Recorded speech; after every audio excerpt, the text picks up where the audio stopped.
Well, I have the privilege of introducing to you some people that for most of you, you are very familiar with them, but I'm going to introduce them anyway. We have Seth and Lon Van Tiffelen with their family here, and I'm going to read the bio, the official bio from their prayer card, which, by the way, is outdated because they were missing somebody on this, but there's a new one coming out soon. The Van Tiffelen family lives in Chiang Mai, Thailand. Seth serves as the executive director of In Better Hands. Lon serves as the Myanmar country director for In Better Hands. The Van Tiffelens established In Better Hands to care for children at high risk of being trafficked and those that have been rescued from abuse and trafficking in Asia. That's the official word of the Free Methodist Church. Now we're going to get to the personal stuff, okay? Would you guys stand up so that everybody can see you? So here is Seth and Lon. And we have Jason, who is 9. And we have Noah, who is 6. And we have Abigail, who is 17 months. And I think when you guys were here last spring, did we decide that Abigail had just been born or was about to be born? Just been born, okay.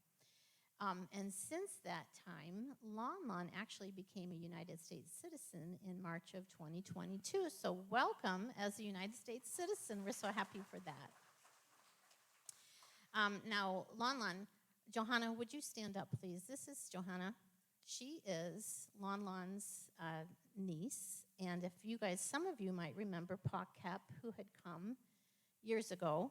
This is Pa Kep's oldest daughter. She is studying at Delta College in Bay City. Thank you. She's been there for about 10 months, and she is studying accounting. So she's here with Seth and Lon and the kids. Now, believe it or not, Seth doesn't think it's that humid outside. Because this is mild, he said, compared to Thailand. We'll talk about that later. The boys are excited to be back. Jason and Noah, what's the favorite thing about being back in the United States for you? Seeing family members. Very cool. And do you guys like to eat McDonald's and stuff like that? Yeah. Is that good, Noah? Is that what you like? Yeah. Lon said she likes to be working on her language more, and she appreciates the safety and freedom that she has here in the States, too, because it's kind of dicey in some of the countries over there, especially in Myanmar. They haven't been able to be in Myanmar since before COVID because of the diciness of it, and perhaps Seth will share some of that. So as Pastor Michael shared, we do have a basket back there on the offering table. If you would like to drop in a love gift, we appreciate that. And Seth will be talking to you about how we can support them, but I also wanted to give a plug for their shirt. Very cool little emblem on the back. So these are the shirts that they have in the back.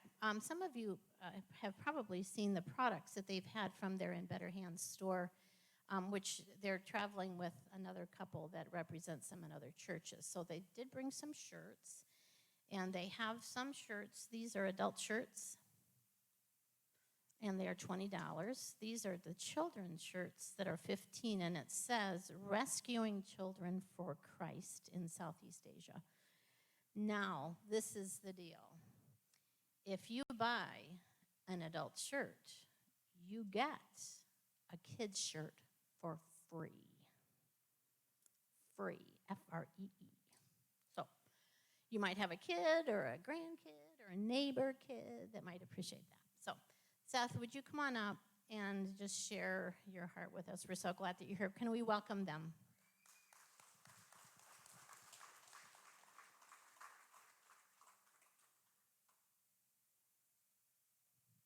Here we go.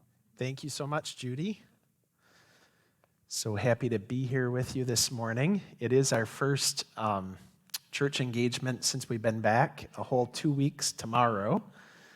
And also from tomorrow, we'll only have another 5 weeks to go, and then we're headed on the jet plane back to Thailand. Oh, did you hear her? She wants Dad.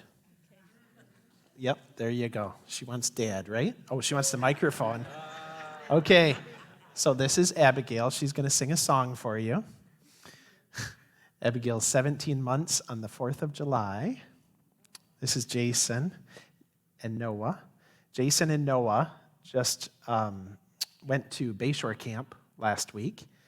Jason has a Bible verse to recite for you. 1 Corinthians 13:13. Now these three remain: faith, hope, and love, but the greatest of these is love. Very good. Okay. Proverbs. Yep. Proverbs 3, Verse. verse 5 and 6. Okay, wait. Love the Lord with all your heart. Do not lean on your own understanding. In all your ways submit to him, and he will make your path straight. Very good, Noah. It's okay. Hello, everyone.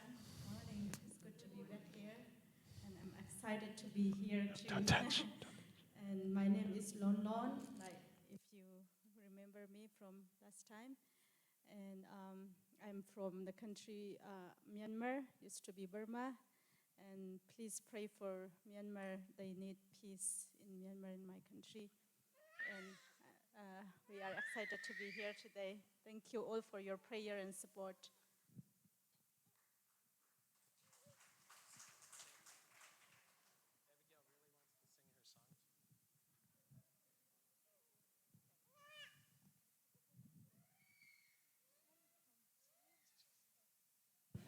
Okay, you guys head to Sunday school.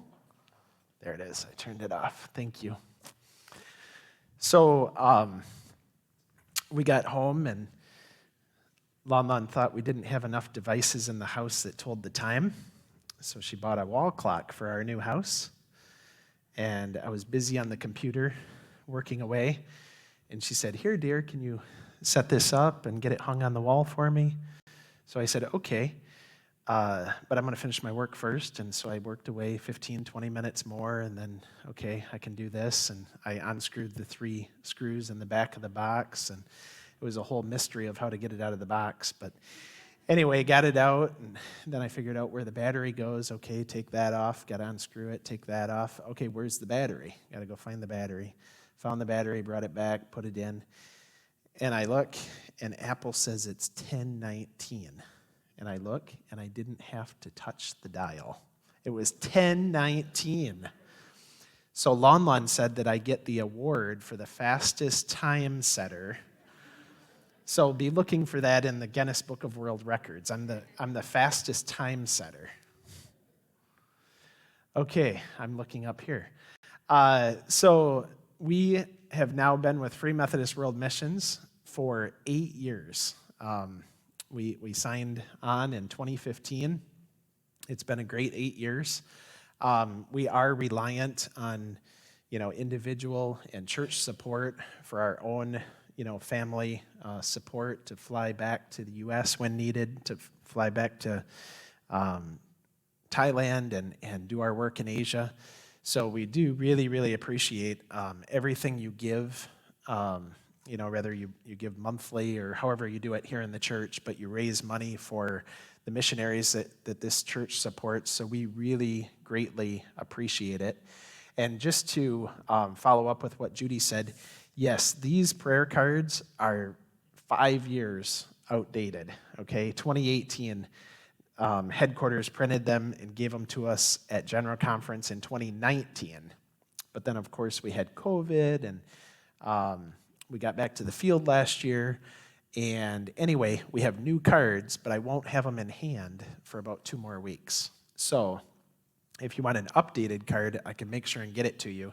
But in the meantime, I have these, but the information is basically the same, just, a better photo. But yeah, thank you. If you want to individually support us as missionaries, we'd greatly appreciate it, or give through the church. My primary roles through FMWM are event planning, hosting any teams that come through, and the work that we do through In Better Hands. And In Better Hands is now a big, big ministry. Right there is our logo. It was established 11 years ago. And when we were here, so roughly a year and maybe 4 months ago, Abigail, I think, was maybe a few weeks or a month old. So a year and 4 months ago, I might have shared with you that we broke the 200 mark. In other words, we were caring for over 200 individuals in, at that time, 4 different countries: Myanmar, Thailand, Cambodia, and we had recently, at that time, started work in Nepal. So, as of this morning, okay, over 500, very close to 550 individuals. So more than double in just a little over a year, and we're now working in 5 countries. And I'll show you a map coming up, but the 5th country is Vietnam. So we're in 5 countries, 550 individuals, lots going on. And people say, oh, that's great, your ministry's growing. But you also have to remember that the reason it's growing is because the epidemic of neglect, abuse, trafficking, abandonment, whatever, is growing, especially, and I probably said this a year ago when I was here, because of COVID. When we get back to Asia, I expected a huge spike, and that's what we saw. Okay, we can go to the next one. Just a few statistics to remind you about. I shared this with you a little over a year ago. It's estimated every 26 seconds that an individual is trafficked somewhere in the world.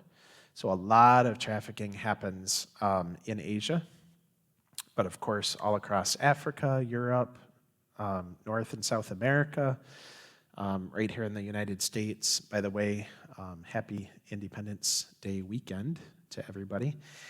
I actually put the shirt on and then, oh yeah, that's this weekend. Great choice, Seth. So there's currently 50 million slaves in the world today. The average price of a slave today is only $90.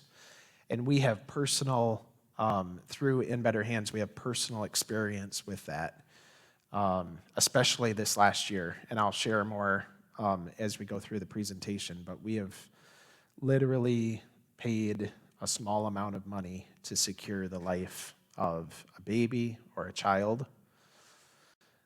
Human trafficking generates $100 billion annually, and these are all statistics that are known, reported, we have numbers on, but there's a lot that are not reported. So William Wilberforce, I'll always remember this quote. Actually this month, July 2006, I made my very first trip to Thailand and Myanmar. It was a 3-week Free Methodist visa trip. It was an exploratory trip. They were hoping they would get at least 1 or 2 people in our group to kind of catch a vision for missions and to sign on long term. So it worked. Anyway, 17 years ago, this month, I've been back and forth to Asia. And so William Wilberforce, he was the abolitionist against the African slave trade. And he said, you may choose to look the other way, but you can never again say that you did not know. And that stuck with me 17 years ago when I read this quote and I saw what was happening over there in Asia. After 3 weeks, came back, America's over here, right? We can choose to look the other way, forget what we saw and knew and was said to us in Asia, but we can never again say that we did not actually know. So just think about that. In Better Hands' vision statement is to provide a safe, loving, gospel-sharing environment, one individual at a time. And I have revised that statement over the year because now we no longer work with just children, okay? A lot of our children are now youth. We now have quite a number of babies that we're caring for, and I'll get to that. And we care for widows. So it's no longer children, it's individuals. We are a holistic ministry, which means we take care of people physically, emotionally, intellectually, and of course, spiritually. So, like when you sponsor an individual or you give general donations for our ministry, we don't just give money and say, here, this is your monthly sponsorship, or we don't just give food, or we don't just send them to school, but we have social workers, we have staff, we have lots of staff now in Asia who mentally and emotionally and spiritually care for the people that we work with. Okay, so this is the 414 window. I really like to share this with people because I find it really important. And hopefully the church has a really good children and youth program here in Port Huron.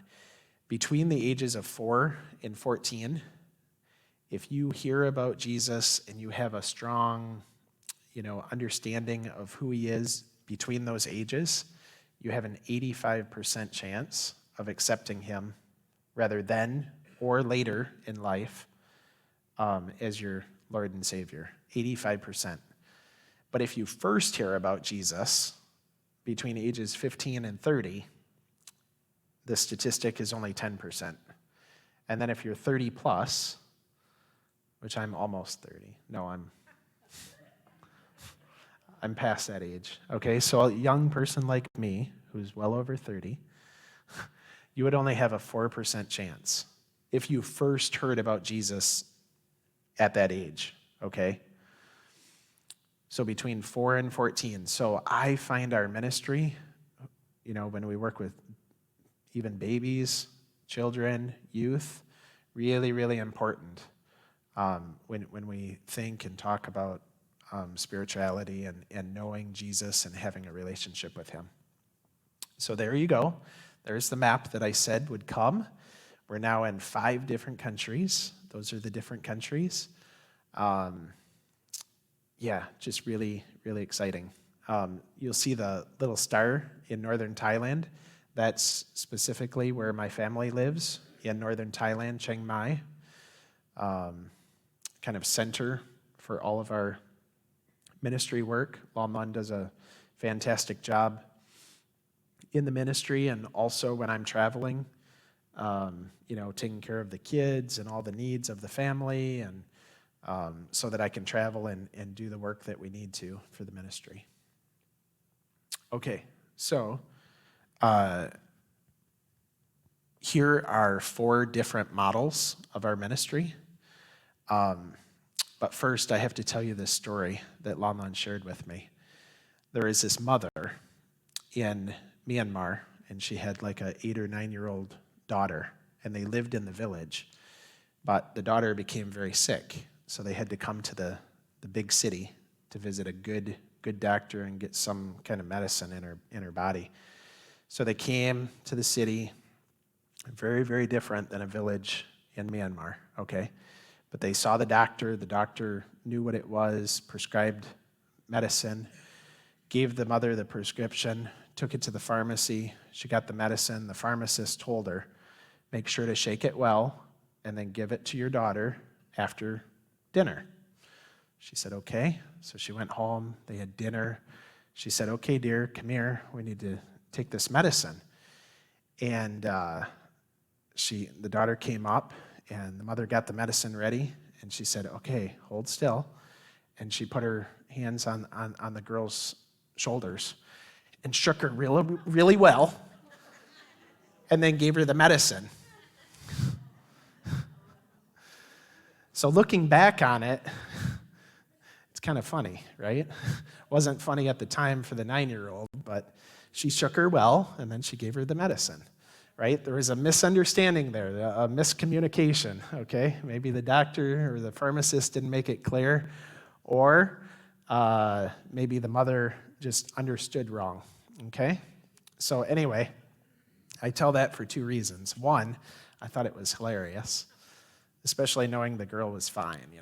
It wasn't like a baby, but she was fine. But number 2, I hope to communicate this clearly, and I hope that you understand clearly.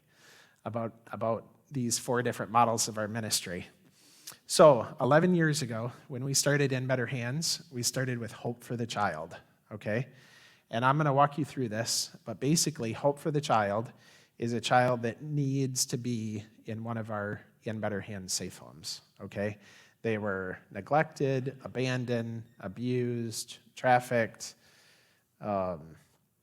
at very, very high risk of being trafficked, okay? Not cared for by anyone else. So that's Hope for the Child. The second, sorry if you can just go back 2 slides. The second model of ministry that we started with, the pink one, Hope for the Widow. Basically, obviously you can probably guess, these are widows or widowers, and they have no other family member to help care for them, okay? So that's Hope for the Widow. Several years ago, probably 7 years ago now, we added a model of ministry called Hope for the Village. So these are typically children and youth that live with biological family members, but they're considered at high risk because of extreme poverty. And so through sponsorship, we make sure that they're educated or sometimes enrolled for the first time when they're 12, 13, 14 years old, enrolled in school for the very first time because now they can afford it through the sponsorship. Make sure that they're fed, sometimes medically cared for because they're in such poverty. Okay, but these Hope for the Village kids do not live in an In Better Hands safe home. Okay, they have loving family members, but they need financial help. And then the fourth model is Hope for the Baby. And you'll see pictures, but basically, I know it's hard to imagine, but babies are abandoned, sometimes alongside of a road in hopes that somebody will find them, other times thrown in a landfill or a garbage can, not wanting anybody to find them, just wanting to forget about everything. A lot of times they're aborted, sold. This last year, our organization alone literally paid a certain amount of money to safely obtain several different babies. Otherwise, they would have been sold to someone else. There's organ trafficking out there, okay? And a lot of times that happens with newborns or young children. So it's really, really bad. Okay, now we can go on. So again, Hope for the Child, safe homes. I want you to see faces and what we call families for Hope for the Child.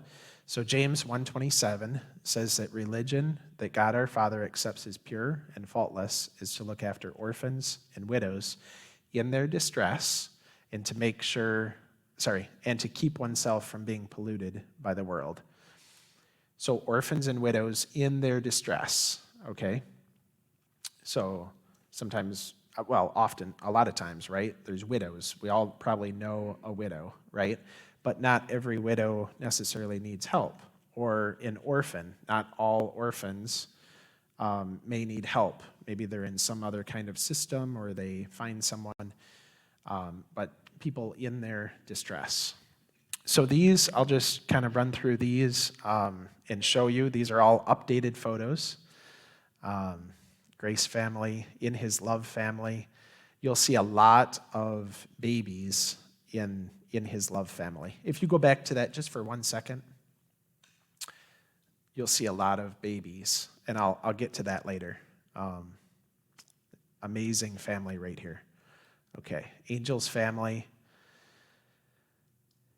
Living Faith family. Every house unit or safe home ends in family because we want the children, to know that they're part of a family, a new forever family. Jason's Branch family.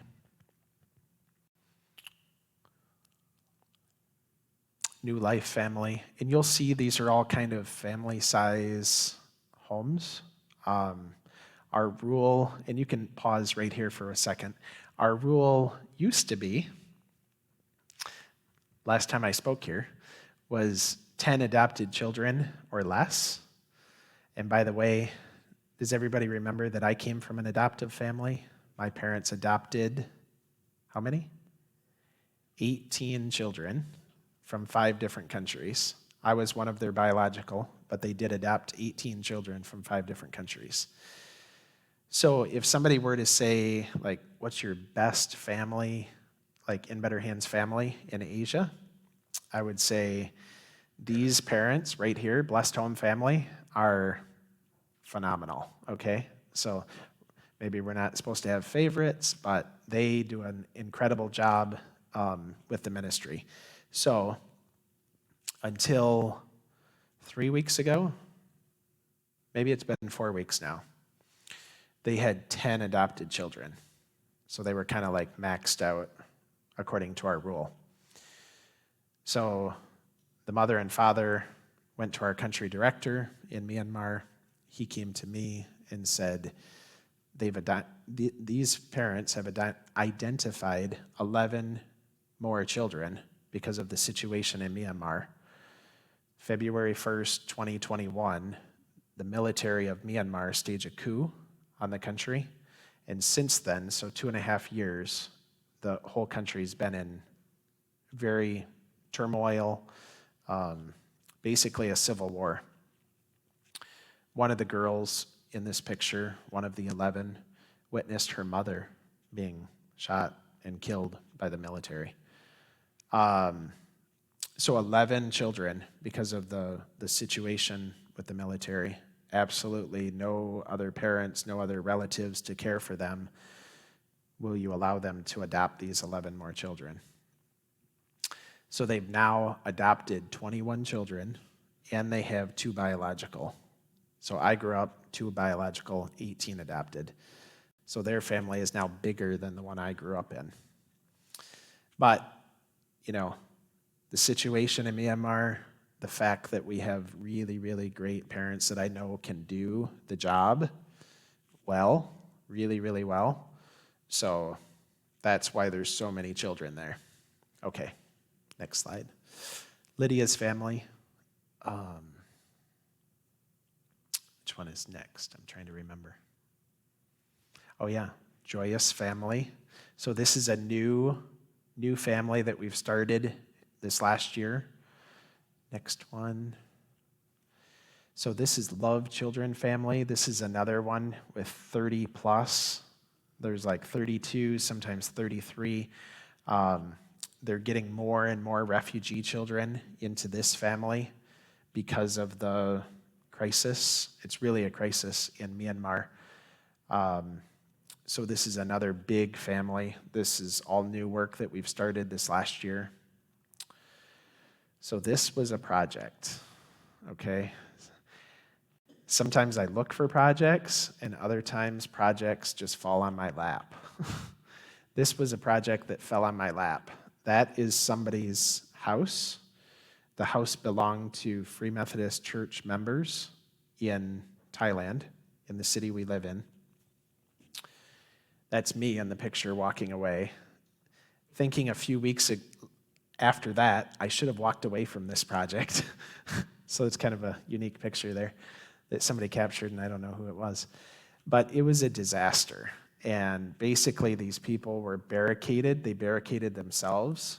It was just a husband, wife, no kids. They're in their 70s. They were barely making their payments before COVID.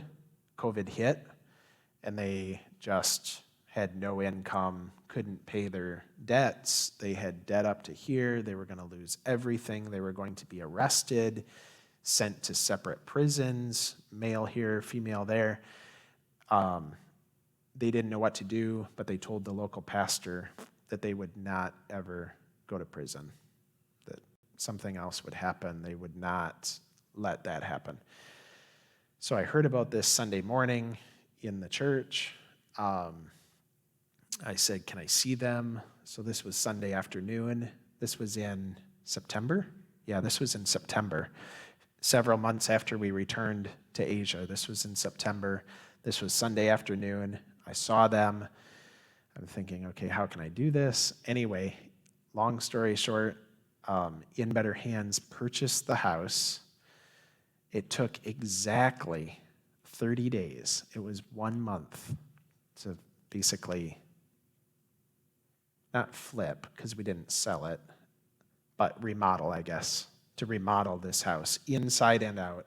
And it was a 2-bedroom, 1-bath. And if we're going to use it for a safe home, I pretty much always say we have to have a house that's 3-bedroom, 2-bath.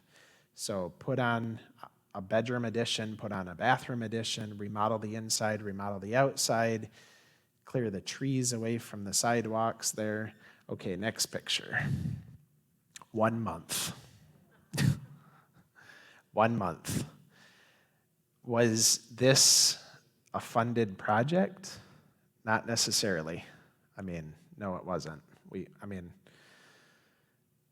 Fun colors for the kids. We have a girl room, we have a boy room, we have the parents' room, we have a new bathroom.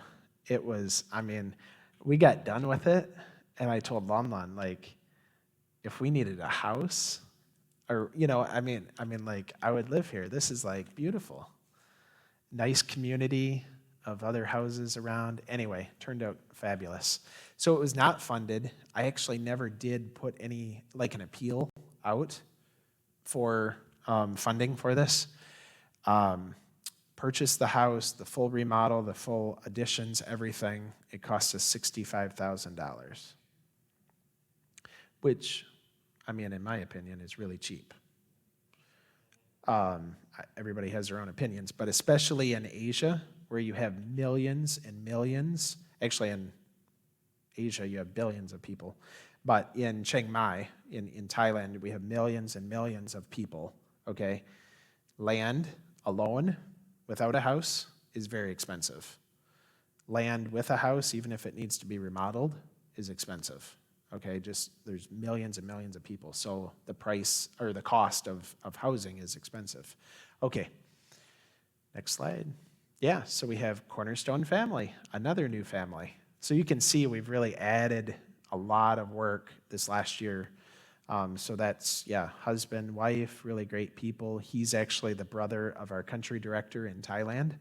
Really, really great people. 3 kids placed there right now. More to come in the future. Really good people. And we have another family. So Hope for the Widow, just want to show you photos. Isaiah 1:17, learn to do good, seek justice, reprove the ruthless, defend the orphans, and plead for the widow. So Myanmar is the first one. So I have 3 slides of pictures on Myanmar. Right now we have 31 widows, but I have 10 pending for sponsorship. So keep that in mind. I have 10 more that really need sponsorship, but I can't take on too many more people right now until I get the ones that I have right now that are receiving funding that are not sponsored, until I get them sponsored. Okay, next slide. Thailand, we just have 2 widows, but really, okay, so just real quick, the lady on the left, Peace, she is in her 70s, a very sweet lady, became a widow, no children, nobody in the world helping her. She's getting older. She does difficult work. She grills bananas for tourists. She lives downtown Chiang Mai, just a couple miles from where my family lives. We visit her often. She knew nothing about Jesus before we started sponsoring her a year ago. On Easter morning, a couple months ago, I helped baptize her. That was cool. She's a really, really dear lady, and I'm so glad that we can sponsor her. So there's widows out there for sponsorship, children, youth, babies. Okay, next slide. Nepal, we have a lot of widows that we sponsor in Nepal. Right now, all the Nepalese, actually is the word, Nepalese widows are sponsored, so praise the Lord. Cambodia, and look at the lady in the yellow. Not all widows are necessarily elderly, okay? Sometimes people think of a widow And it's like maybe he or she's in her 70s or 80s or 90s. Well, this lady just turned 30, but she was purposely infected with HIV, and her husband beat her so bad that she's blind. Can you see the picture clearly enough? She's blind. And then her husband left, so she's sort of a widow by those situations. And she has 2 young children that are part of our Hope for the Village program, right? Because they have a loving mother that can care for them. So no need for a safe home, but we sponsor the 2 young children, Hope for the Village, and we sponsor her through Hope for the Widow. She's blind, she has HIV, medical bills, can't work, can't see. So that's just one scenario there. Actually, one of the very first widows in Myanmar that we started sponsoring 10, 11 years ago was, I think at the time, like 26 years old, had 2 young children. Her husband was a police officer. He was shot and killed in the line of duty. So sometimes we do get younger widows that just really need help. Okay, so Hope for the Village, here are some photos. Defend the cause of the weak and fatherless, maintain the rights of the poor and the oppressed. So Hope for the Village, this is one village that we support, and we don't support every child in the village, but these are children in that village that have been identified as at risk and really needing help, okay? Next slide. Here's just a photo of like monthly food distribution. We never do give cash money for Hope for the Village children or parents that are caring for the children. We always give rice, school uniform, we pay for the education, whatever, because, sometimes situations, the parents or whoever's taking care of the children, not in one of our safe homes, but biological family members, they might be smoking, drinking, gambling, just things that maybe they shouldn't do if there's extreme poverty. But if we don't step in and help these children, it's the children that are, hurt because of the parents' actions or the cousins' actions or the grandparents' actions, So anyway, after school tutoring classroom in one of the villages. I think the next one is our weekly home visits by social worker. Like I said, in Asia right now, we have, including all our house parents, we have 35 to 40 staff members. Next slide. Just some photos of what some of the homes look like in some of these villages, really, really tough. Another one, the bamboo falling apart, and then the next one is the worst house that I've ever seen. I just visited this house in May, early May, so 2 months ago. This young girl lives there with her 2 parents, and it was a disaster, so really in need of help. We have a school bus. We take all the children in this one particular village to and from school. Next slide. 2-4 generation hostel. So we have what we call hostels. These children come from villages to the big city because they need education, but they don't need a safe home. So it's different than Hope for the Child. It's Hope for the Village, but they do live in one of our hostels that we run. There's Glory of God Hostel in Thailand, and then Dorcas Hostel in Nepal. 7 girls there. Firm Foundation Preschool, again, kind of falls under Hope for the Village, caring for the children during the day. Again, obviously, this is brand new. Over 120 refugee children that we now care for in Myanmar because of the situation that I told you about. Next slide. Okay, Hope for the Baby. I want you to be able to see photos of some of the babies that we've recently been able to rescue and take care of. Psalm 82:4, rescue the weak and the needy, deliver them from the hand of the wicked. So this picture here, this is where it hit home for me and wanting to start a specific ministry for newborn babies. During COVID, when we were in Thailand before we came back to the States, there was a brand new newborn baby girl, umbilical cord still attached, that was placed next to that garbage bag alongside this busy road.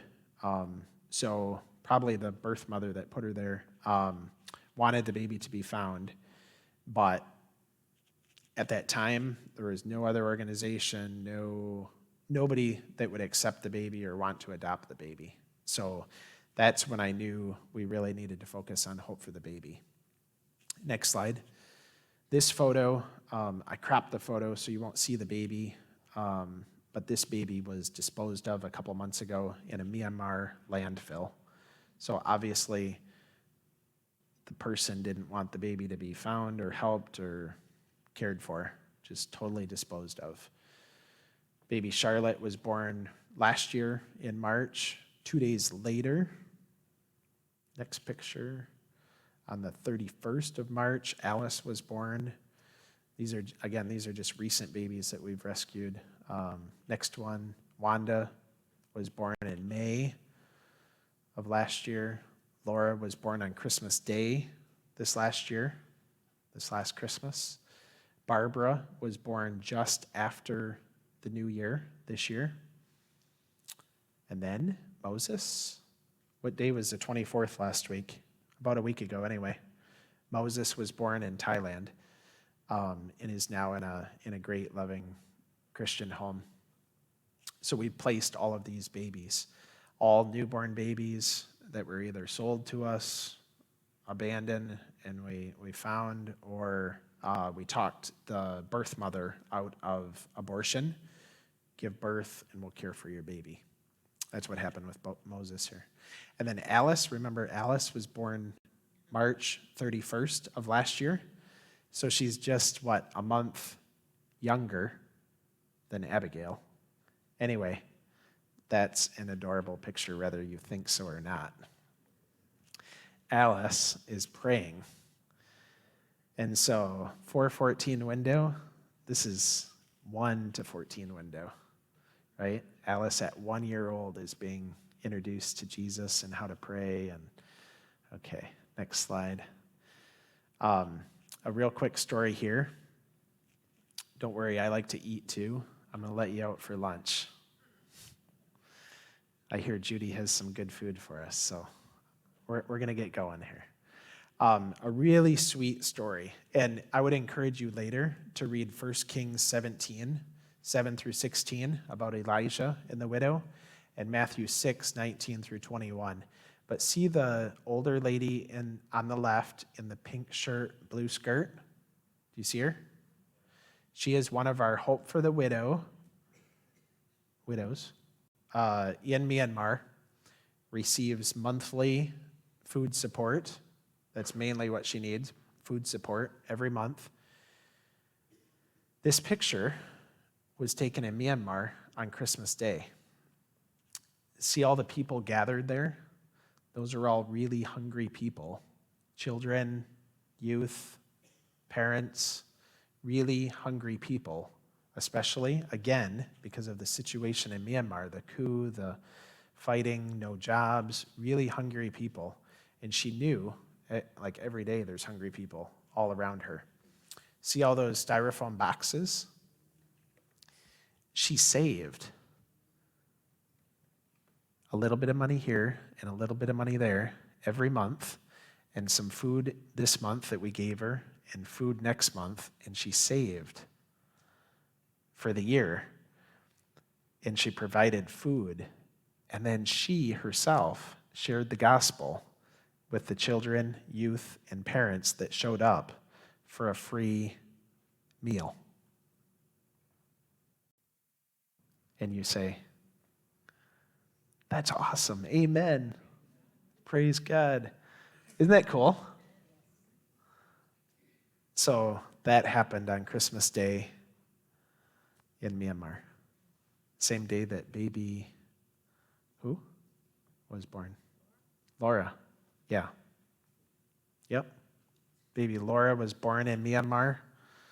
Our widow was giving away her food to more hungry people than she was on Christmas Day? Okay, next slide. Home of Love. We just broke ground yesterday, I believe it was, or 2 days ago. We've, for now, maybe 6 years, it was before COVID, we bought vacant land. The ministry bought vacant land in Myanmar. And for those years, we've been saving money and raising money to build this building. It's going to be called Home of Love, 1 Corinthians 13:13, the verse that Jason recited for you, faith, hope, and love. Greatest of these is love. So Home of Love is going to be situated in Myanmar. We basically now just barely, soon, through a donor that's going to have just enough money to build this building. So it's funded, basically. And we just broke ground a couple days ago, so be praying for this and be watching for updates as we do it. Next one. I know you want to help with a project, so don't worry. I've saved Home of Hope for you to help with, okay? Home of Love is funded, don't worry. I have Home of Hope, faith, hope, and love, right? This is Home of Hope. So this vacant land, at the same time that the small house project fell on my lap, I was searching for vacant land because during our 2 years of COVID, when we were speaking all over, I raised money to buy vacant land in Thailand so that we could build something similar, like what I had envisioned, of Home of Hope. And you'll see the architect drawing there on the right. So that's what we're wanting to break ground on, hopefully, when we go back in August. So that'd be next month. So anybody want to know how much it'll cost? So the land is paid for. We bought it last year, but we need to build Home of Hope. And by the way, Home of Hope will be over 80 beds large. So we'll be able to care for 80 people. Hope for the baby, hope for the child, hope for the village, and hope for the widow. So that's why I called it Home of Hope. It's incorporating all 4 models of our ministry in one center. 80 people being served, plus it'll create about 20 jobs. But we have to build it. Okay. It's a little over $600,000 to build. So we need a lot of money. But good news, there is good news. A little over 100,000 has come in. So we only need 500. Isn't that great news? That's great news. I mean, it's not 600,000. See, you thought it was so expensive. It's only 500. I'm slightly joking with you. We do need a lot of help, but like my family used to say with 21 kids in the family, many hands make light work, right? And I know that if God gave me the vision for Home of Hope, and I don't have time for it, but it was an incredible story how we found the land and the price that we bought it for. So God provided the land, okay? That's the short end of it. God provided the architect. We saved $5,000. That architect drawing that you just saw a second ago was free because of a Christian Chinese person living in Chiang Mai that we connected with. She's an architect, and she did all that for free. Even in Thailand, that would cost $5,000. Free. So if you want to give towards a good project, Home of Hope. If you want to sponsor a child starting at $35 a month, I have children back on the back table that really need sponsors. Once I get those people sponsored, we can bring in 10 more widows from Myanmar, like I said, that are kind of on the waiting list, other children that need to be sponsored. Okay. Like 2 more slides maybe. Become a Hope Partner. You can become a Hope Partner, whether one time or monthly. Basically, they're just general, non-designated funds that you give to In Better Hands. So it's not for anything specific. Hope Partner. Please like us on Facebook, Instagram, follow us, share. It just helps get the word out. Just find it, In Better Hands.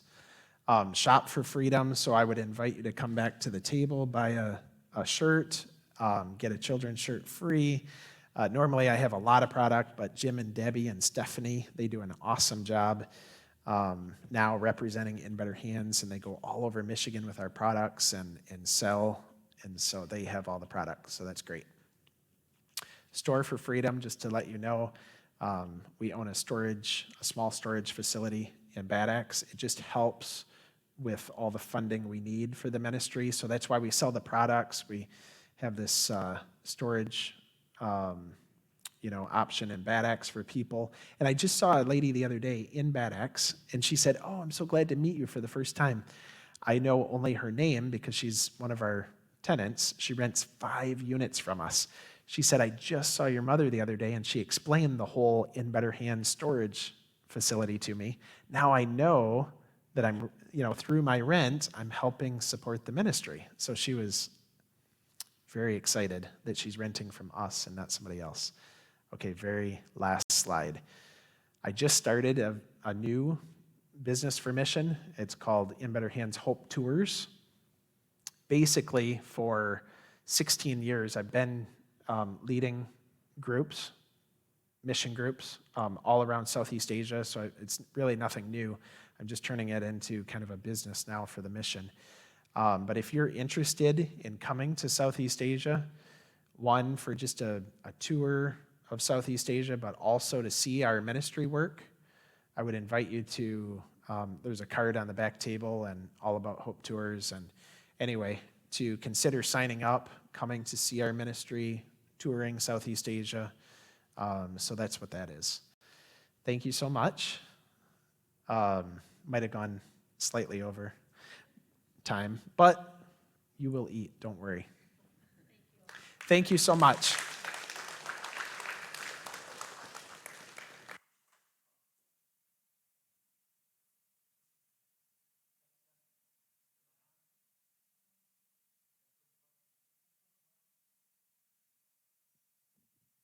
can push buttons. Thank you, Seth and Lon, for being here and for sharing. I want to remind you of the table back there also. There's the basket on the table as well. If you would like to either contribute cash, checks, whatever, if you want to give to the church, then we can put it together and we can get it to them. Or if you want to write checks out to them, you're welcome to do that as well. If you want to drop some cash in there, that can help Jason get McDonald's. Talk to them. They're going to be back at the table, so talk and visit with them and hear more about their ministry. This is why we invite them to come and share, because we want to know what's going on so that we can best share and support them. And so thank you for coming. Thank you, Judy, for setting this up. But let's close in prayer. Holy Spirit, thank you again for this day. Thank you for Seth and Lon and their family. We ask your blessing on them for travel safety. Lord, that you would grant them favor in their time here in the States, but also as they head back to Thailand, that you would hesitate to say grow this ministry because of what it represents, but grow their ministry and their impact and their influence for you in an area that needs it desperately. So Lord, bless them, show them favor. Bring this money in for this home of hope.